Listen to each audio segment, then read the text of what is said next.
ni ihame rishishikariza abantu kudashaka guhatiriza ibintu n'abantu,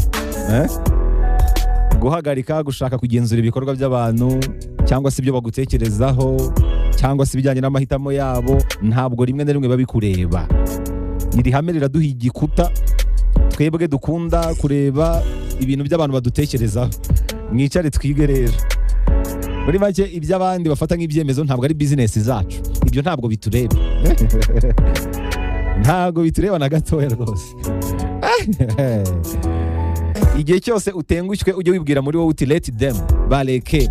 Kandi kubabwira ngo let them, kubabwira ngo bareke, ntagomba kubirakariramo cyangwa se ngo ubyegereze umutima cyane ngo bigire intambara utangire kubafata nabi no kubanga. Hoya, ni uburenganzira bwabo, nawe ufite uburenganzira bwawe.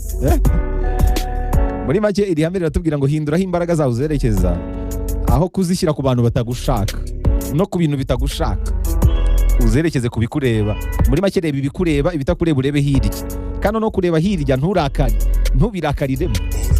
Reka mbahe nk'urugero, niba utumiye umuntu ngo mu bukwe ntabwitabire, ntubirakariremo ngo umugire umwanzi ngo kuki atantahiye ubukwe. No, ni amahitamo ye nk'uko nawe ufite amahitamo yawe, kandi ntugahindure ukuntu wamufataga mbere, komeza umufate nk'uko wamufataga. Ni iryo hame rero ryitwa bareke. Reba ibyo ubasha kugenzura, ibyo udashobora kugenzura ubyihorere. Icyo nicyo bita bareke rero uyu mugore ashaka ko dusobanukirwa. Iri hame rifite isomo ry'uruti rivuga ko ugomba kwemera ko utagomba guhatiriza abantu kugukunda ku ngufu. Ntugomba guhatiriza abantu guhinduka ku ngufu ngo abantu bitware nk'uko ubishaka. Ibi byo biranatureba nkatwe b'abarimu. Ntabwo ugomba guhatiriza abantu ngo bahinduke ku ngufu. Hoya, ni uburenganzira bwabo. Urabahatiriza kubera iki? Ntabwo rero wajya hariya ngo birakariremo ngo narababwiye ngo bahinduke baranga. Hindura umuntu ushaka guhinduka. Hindura umuntu ushaka guhinduka. Hari inkuru nahoze nsoma mu gitabo mu bihe bishize, igerageza gusobanura impamvu uzabona nk'abavugabutumwa bavuga basakuza cyane. Uzabona nk'abavugabutumwa benshi bigisha basakuza, agasakuza kugeza ubwo anasarara. Akenshi uriya muntu wigisha kugeza ku rwego anasarara, muri we aba afite bwa bushake budasanzwe bwo gusaba abantu guhinduka ku ngufu. Noneho mu buryo atazi agashiduka ijwi yarishyize hejuru, yarihanitse cyane kugeza ku rwego anasarara, abashaka ko bamwumva ku ngufu. Biriya rero ngo ntabwo ari byo, nta nubwo bitanga umusaruro. Niyo mpamvu abantu barabwirizwa, ariko ibyo babwirijwe ntabwo babishyira mu bikorwa mu buryo bwuzuye. Biramutse bishyirwa mu bikorwa, isi yaba ari paradizo.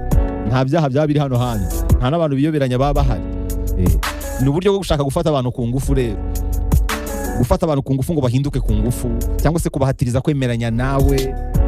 Iri hame rirabivuguruza. Ntabwo ari ihame ko abantu bemeranya nawe 100%. Hoya, ntabwo ari ihame ko bahindura ku ngufu. Hoya, hindura ushaka guhinduka. Gushaka guhindura rero n'udashaka guhinduka nibyo bituma unasarara. Ntabwo abantu bose bazitwara nk'uko ubishaka. Hoya, iri hame rya bareke nicyo rishatse kutwigisha.